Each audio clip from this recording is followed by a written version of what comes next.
우리가 혈압은 많이 신경 쓰고 관리도 해주잖아요. 혈압 관리가 잘 안 되면 심혈관 쪽에 여러 문제가 발생할 수도 있고, 심한 경우 뇌출혈 등의 생명의 위협도 줄 수가 있으니까요. 가끔 이런 분들이 있으실 거예요. 눈이 빠지듯이 아프거나 눈만 아픈 게 아니라 머리까지 아파요. 지금부터는 안통 및 두통을 유발하는 다양한 원인에 대해 말씀을 드리고, 특히 안압과 관련되어 발생할 수 있는 통증 및 간과를 하게 되면 절대 안 되는 이유에 대해서 설명드려 보겠습니다.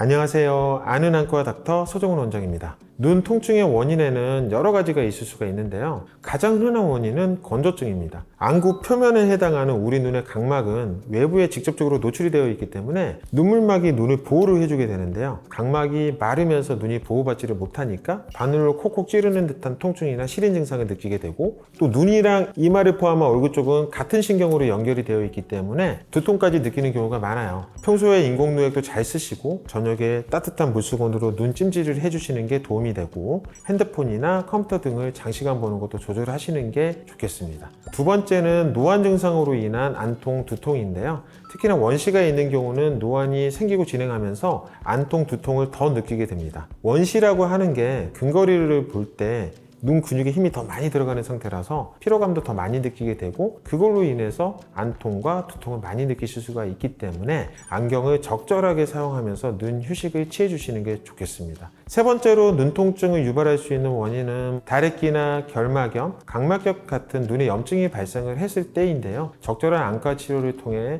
증상을 조절하시면 증상 완화에 도움이 되겠습니다. 네 번째로는 안과적 원인이 아니더라도 편두통이 있다든지 거북목, 목 디스크 등의 문제로 안통 및 두통을 느끼실 수가 있으니까 특별한 안과적인 원인이 없다면 이에 대한 관련 진료를 보시는 게 필요하겠습니다. 다섯 번째로 안압과 관련된 안구 통증 및 두통을 들 수 있는데요. 앞서 말씀드린 원인들은 적절한 진단 및 치료가 늦어지더라도 불편감만 오래갈 뿐이지 직접적으로 시력에 영향을 주지는 않거든요. 하지만 안압과 관련된 통증의 경우에는 무시하고 간과를 하게 되면 치명적인 결과를 낳을 수가 있습니다. 우리 눈에는 방수, 안방수라고 하는 물이 눈 속을 순환을 하면서 적절한 안압을 유지를 하게 되는데, 물은 생성이 되는데 빠져나가지 못하는 상황이 생기게 되면 제한된 공간에서 물이 못 빠져나가면서 안압이 급속도로 높아지게 되고요. 그에 따라서 안통 및 두통을 유발을 할 수가 있습니다. 이를 급성 녹내장 발작이라고 하는데요. 이때 안압을 빨리 떨어뜨리지 않으면 지속적인 안압에 노출이 되면서 시신경이 말라요. 영구적인 시신경 손상을 유발할 수가 있고 실명에까지 이를 수 있기 때문에 꼭 안과를 방문하는 게 굉장히 중요합니다.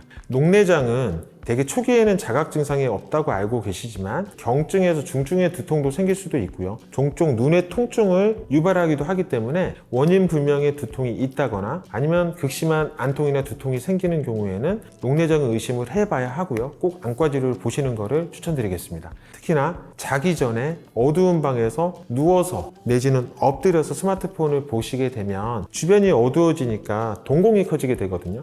동공이 커지게 되면서 앞서 말씀드린 방수가 빠져나가는 길이 생리적으로 좁아지게 돼요. 그러면서 안압이 올라가며 급성 녹내장이 생길 가능성이 높기 때문에 밝은 장소에 앉아서 스마트폰을 보시는 것을 권장드립니다. 어제 안압이 상승했을 때 어떻게 하면 다시 정상 안압으로 낮출 수 있나요?